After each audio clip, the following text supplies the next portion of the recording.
Mahiling naman sa publiko ang pamilya ni Engin Basco. Ang lalaki pong namatay habang pumipila sa ayudang ipinamigay ni Marikina Mayoral candidate Stella Kimbo. Ayon sa pamilya, huwag na sanang gamitin sa pamumulitika ang pagkasawi ng kanilang kaanak. Pero ayon sa kwento nila, posibleng nasagip pa ang buhay ni Engin kung naagapan ito habang nahihirapang huminga.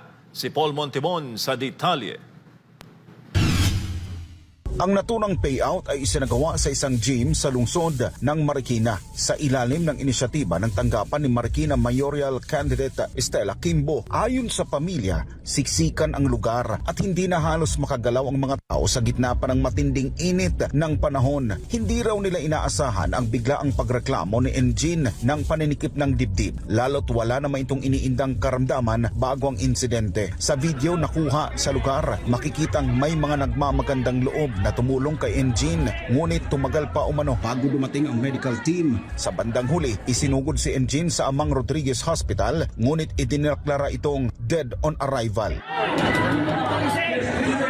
Masakit man sa pamilya ang pagpanaw ng isang kaanak, pero tinanggap na rin daw nila ito. Pero may pakiusap lang ang pamilya ni Engin na itigil na ang pagpapakalat ng mga video at larawan na nakikitang hirap na hirap ito. Pinaabot ko lang po sa publiko ko po, sana po itigil niyo na po yung pagbibideo sa aking anak. Kasi po para po sa aming pamilya, napakasakit po talaga po yung nangyari sa anak ko. Dahil masyado po nag-viral yung aking anak. Pinakikiusap po na po sana sa Madlang people. Pakibura na po lahat yung sino po man lang video, nag-post. Sana po burin na po na lahat kasi ayaw po namin nagmagulo. Gusto po ng tahimik na buhay. Ayaw na po namin na magulo yung nangyayari sa akin anak. Kasi napakasakit po yung nangyayari sa akin anak dahil biglang-bigla po ang pagkamatay niya kaya hindi na po matanggap. Kaya kung maaari lang po sana, nakikiusap po ako sa mga madlang people na huwag na po natin pag-usapan yung pagkamatay ng aking anak. Sa gitna naman ng umiigting tensyon na sa politika sa lungsod, mariing pakiusap ng pamilya ni Engin, huwag idawit ang kanilang anak sa anumang layuning pampolitika. Isa lamang umana itong karaniwang mamamayan na umaasang makakatanggap ng tulong at hindi dapat gawing kasangkapan sa anumang agenda. Hiling din nila na sana'y ito na ang huling insidente na may kailangang masaktan o mawala ng buhay sa mga ganitong aktibidad ng pamamahagi ng ayuda. Wag na po sana ninyong gamitin yung anak ko sa politika.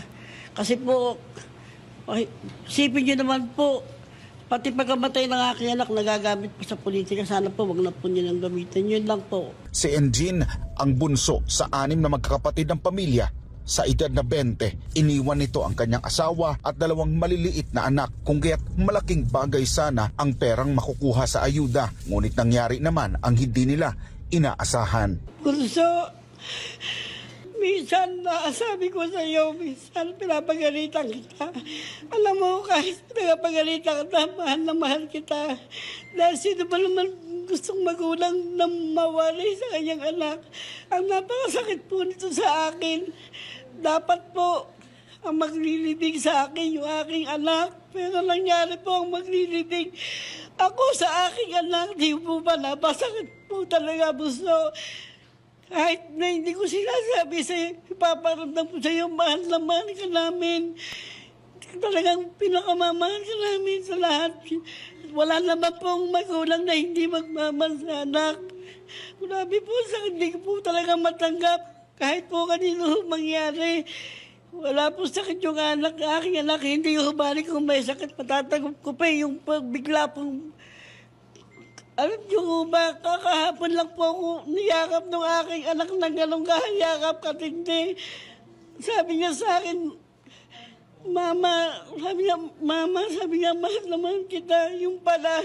Yung palang pagyakap ng aking anak, huli-hulihan namin palang pagkikita. Hindi ko po alam na namang kiyayari. Nauna nang pinadalhan ng show cause order ng Commission on Elections o COMELEC si Marikina Mayoral candidate Stella Kimbo kaugnay ng umunay vote buying sa gitna ng election period. Bukod kay Kimbo, kabilang din sa mga pinadalhan ng parehong kautusan ang incumbent mayor ng Maynila na si Hani Lacuna, kasama ang 19 opisyal upang ipaliwanag ang mga paratang ng vote buying at umunay abuso sa paggamit ng pondo at kapangyarihan ng Estado o abuse of state resources. Sinusubukan naming kuhanan ng pahayag ang panig ni Marikina Mayoral Candidate Stella Quimbo pero bigo kami makakuha ng tugon mula sa tanggapan nito. Bukas naman ang SMNI sa anumang pahayag mula sa kampo ni Congresswoman Stella Quimbo. Para sa Diyos at sa Pilipinas kong mahal, nag-uulat Paul Montemon, SMNI News.